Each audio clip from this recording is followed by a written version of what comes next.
Bora lá, galera. Quero trazer uma coisinha legal que eu mesmo comecei a calcular e não me dei conta da utilidade e a conexão de conceitos. Então vamos lá. Quando a gente fala em álgebra linear, matrizes, normalmente a gente está falando em dimensão finita, porque na infinita vira análise funcional. Em dimensão finita, tem alguns operadores famosos que a gente mexe bastante e a gente não se dá conta que são operadores lineares. Então, vou definir o seguinte operador, ó. Primeiro, o espaço de grau até 2 sobre os reais. Vai ser o quê? A família de todos os polinômios de grau até 2 e coeficientes reais. Isso daqui é um espaço vetorial que ele é isomorfo ao R3, porque são três componentes. Eu posso descrever o polinômio, a tripla ordenada ABC, de forma equivalente, como se ela fosse o polinômio ABC, desde que eu deixe bem destacado a ordem, estou indo do menor para o maior. Você pode colocar numa ordem bizarra, mas a gente precisa deixar bem claro qual a ordem que a gente está descrevendo. Então é um espaço de 3 dimensões. Veja bem, o operador derivada, eu posso derivar muitas funções, mas eu quero restringir ele só a esse espaço de 3 dimensões.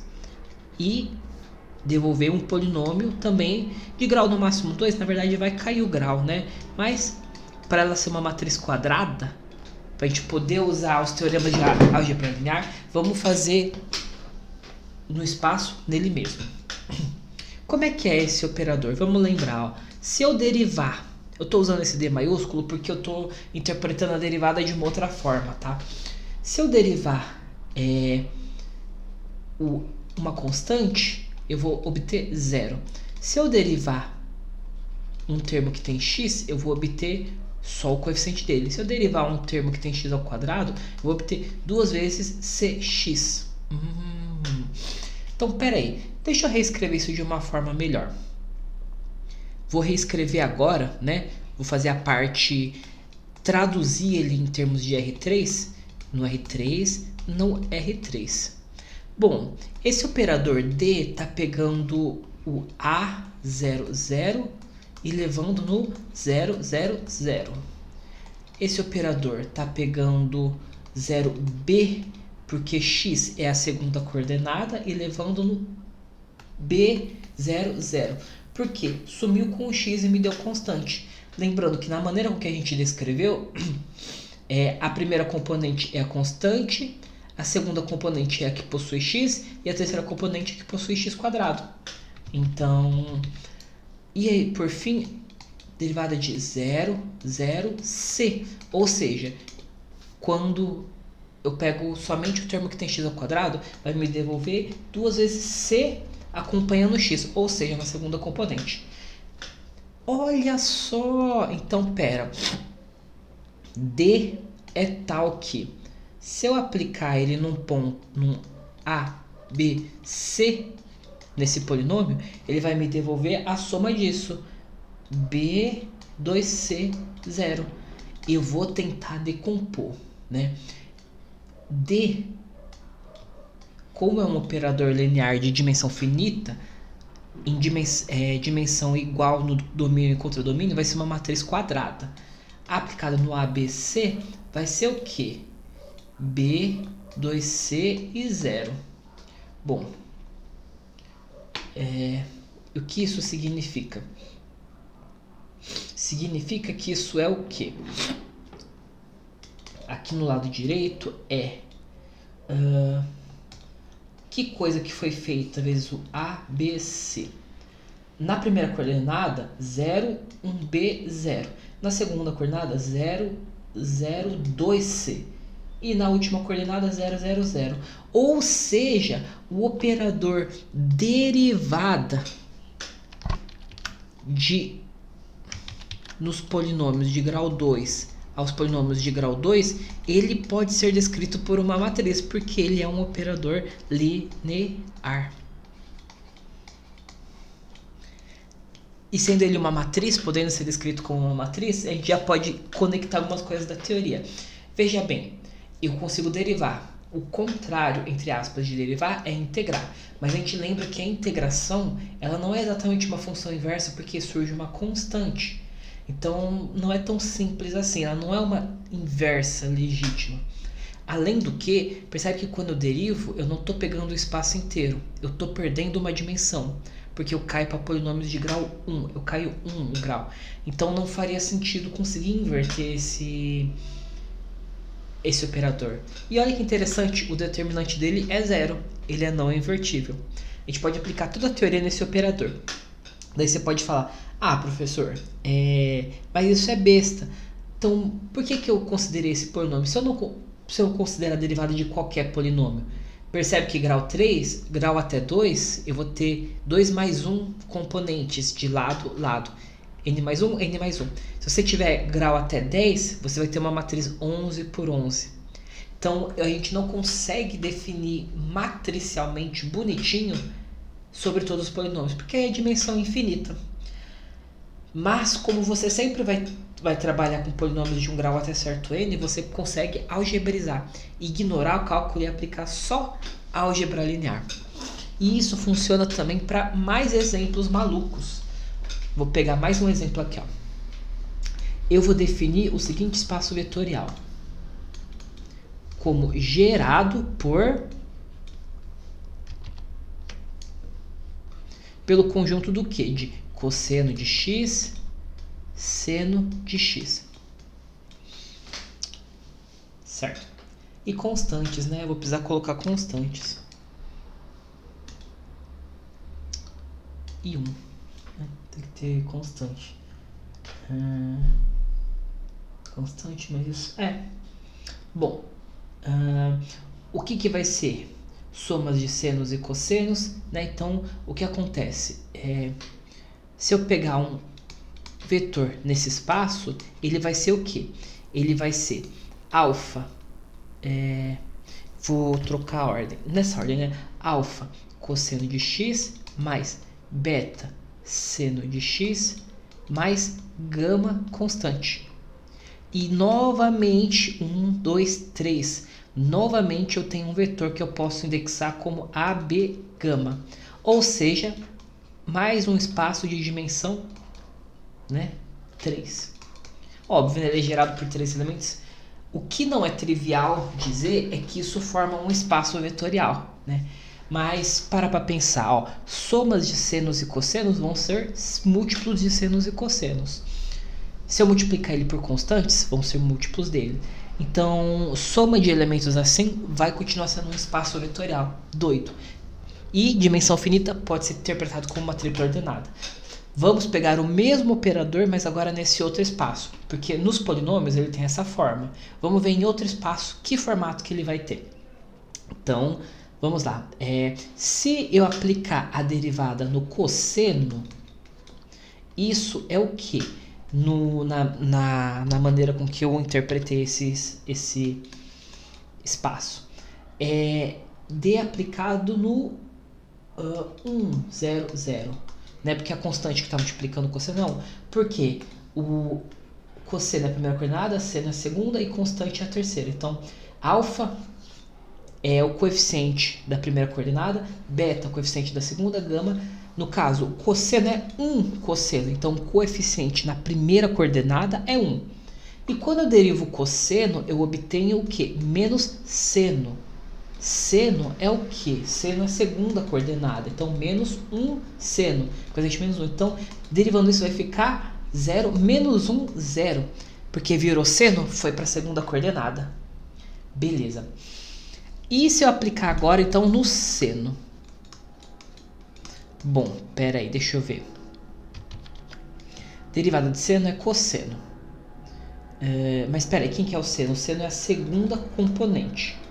Então, quando eu derivo na segunda componente, o seno vira cosseno, que é a primeira componente. Percebe que eu vou aplicando, eu nem defini o operador antes, eu estou vendo se faz sentido. Porque se eu aplico, imagina que eu aplicasse derivada de seno, imagina que a derivada desse logaritmo, opa, sairia do espaço. Então o operador não estaria bem definido. Mas derivada de constante se anula e derivada de seno e cosseno são cíclicas. Então, derivada de constante vai ser o quê? Derivar na última componente. Derivada de constante é zero, né? Zerou todo mundo. Que legal! Então, D, esse operador D, aplicado no vetor V, vai ser o quê? Uma matriz vezes o quê? Vezes alfa, beta, gama. Em que vai chegar no quê? Na primeira componente... Peraí, eu vou até melhorar aqui. Vou melhorar aqui o que eu fiz. Em vez de derivar só 1, alfa cosseno vai ser 0 menos alfa. D alfa seno, beta, perdão, vai ser beta, 0, 0. E a gama zerou. Então, na primeira componente ficou... se eu somar todos eles... Então, derivada somada de alfa cosseno, alfa, beta, gama, vai ser beta na primeira coordenada, menos alfa na segunda e zero. Ou seja, beta menos alfa, zero.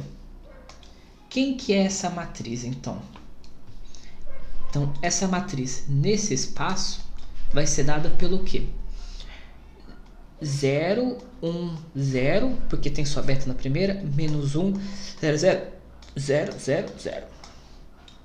Bom, uma coisa interessante aqui que a gente pode checar é que derivada de seno é cosseno, derivada de cosseno é menos seno, tem uma ciclicidade a cada 2, que inverte o sinal, e a cada 4 volta.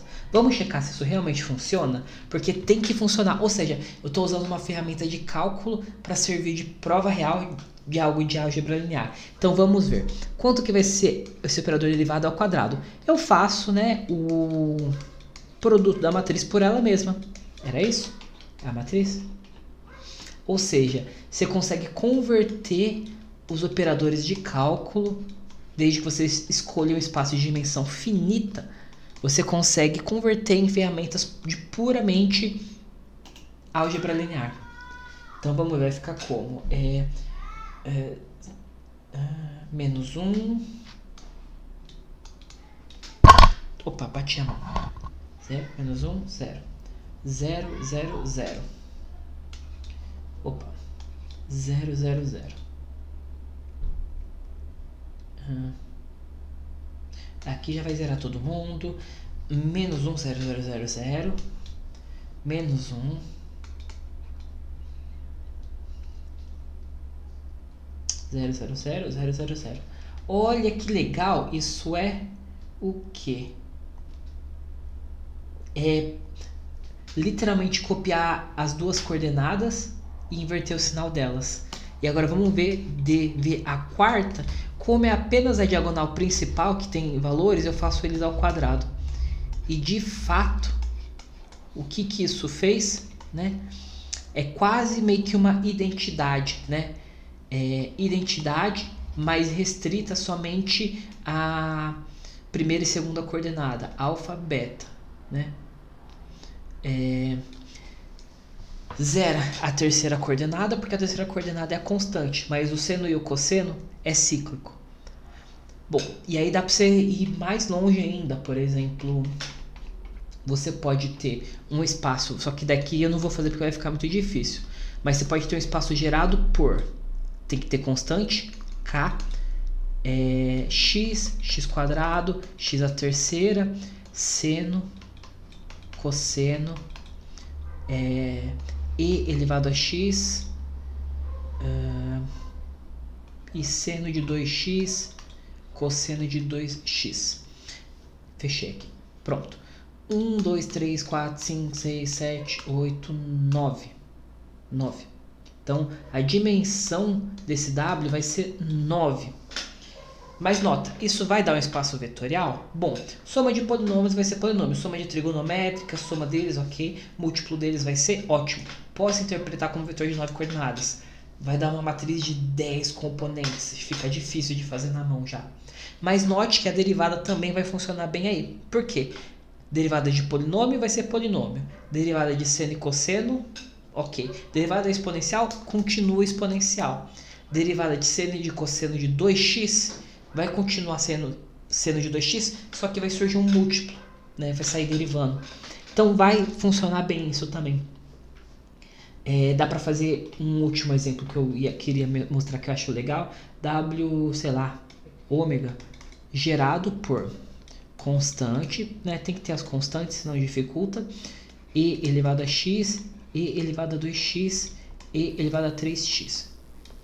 Então, um vetor gerado por isso vai ser o quê?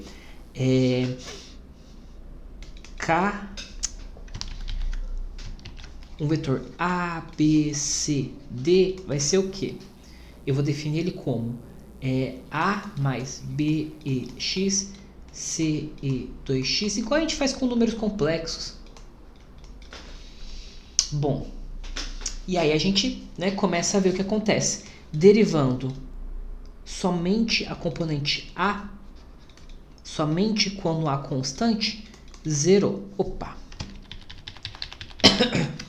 Na primeira componente, o operador se anula. Ok. Lembrando que eu estou levando no espaço nele mesmo para preservar a dimensão. E se for só na segunda componente, o que acontece? É exponencial, preserva a componente, então derivada não vai mudar nada. O b continua no seu lugar. Derivada de e elevado a x, e elevado a x. E o b, que é o coeficiente, continua ali. D de 0, 0, C, 0 vai ser o quê? Se eu derivar ali e elevado a 2x, que é a terceira componente, vai continuar o c, mas vai tombar o 2 multiplicando 2c. E na última, adivinha? Vai tombar 3, né? Porque eu estou derivando e elevado a terceira. Então vai ficar 0, 0, 0, 3d. Então, disso tudo, a derivada aplicada no elemento qualquer a, b, c, d é a soma de todos esses, que vai ser o quê? 0 na primeira, b, 2c, 3d. Ou seja, isso é diagonal, isso é uma matriz diagonal. Então, ó, uma matriz aplicada, né, no a, b, c, d vai dar o quê? 0, b, 2c, 3d. Então, quem que tem que ser essa matriz aqui, nesses polinômios, né? Na primeira, 0, 0, 0, 0. Na primeira linha vai zerar tudo. Na segunda, só o b que vai ter 1. Na terceira, multipliquei o c por 2. E na quarta, multipliquei o d por 3. Pronto. Nesse espaço com exponenciais, você tem uma matriz meio que diagonal. E essas coisas malucas vão surgindo. Se você pegar um espaço maior em que tem polinômios e exponenciais, a parte da exponencial sempre vai parecer que ela ficou diagonal. A do seno e do cosseno vai ficar aquela coisa antissimétrica que vai invertendo. Isso é muito legal. Tem a versão em dimensão infinita? Tem, só que ela perde um pouco dessa beleza de você poder fazer continha com matrizes. Porque em dimensão infinita, a maioria dos espaços você não vai poder construir. Existem matrizes infinitas, mas a maioria dos espaços não vai funcionar bem com isso. Então você fica só com a parte bem abstrata. E bom, agora você já sabe, quando você também tiver na dúvida, não gosta de cálculo, mas gosta de álgebra linear, se você souber a derivada do básico, e desde que sejam funções tranquilas de derivar, que você consegue saber de cabeça, você pode converter para um operador linear e trabalhar com ele. Nota importante, não é qualquer função que dá para você fazer isso. Por exemplo, se tiver o logaritmo, se o logaritmo de x for uma função do seu espaço, não dá. Por quê? Vai ser um espaço vetorial, mas se você começar a aplicar a derivada, vai dar 1 sobre x. Derivada disso? Ou seja, ela vai estar levando para fora do espaço. Vai dar 1 sobre x. 1 sobre x a menos 2. Você vai ter que ir aumentando o grau. Então você vai ter um espaço de dimensão infinita. Você não vai conseguir definir o operador derivada e manter a dimensão finita. Esse é um problema, né? Mas para polinômios, trigonométricas e exponenciais, funciona bem. Como exercício eu deixaria, tenta fazer isso com o espaço vetorial, sei lá, gerado por, óbvio, né, tem que ter constante, seno hiperbólico e cosseno hiperbólico. Vai ser parecidíssimo, só que sem inversão de sinais do que o seno e o cosseno. E, bom, é isso, galera. Espero que isso tenha contribuído positivamente para vocês e até a próxima.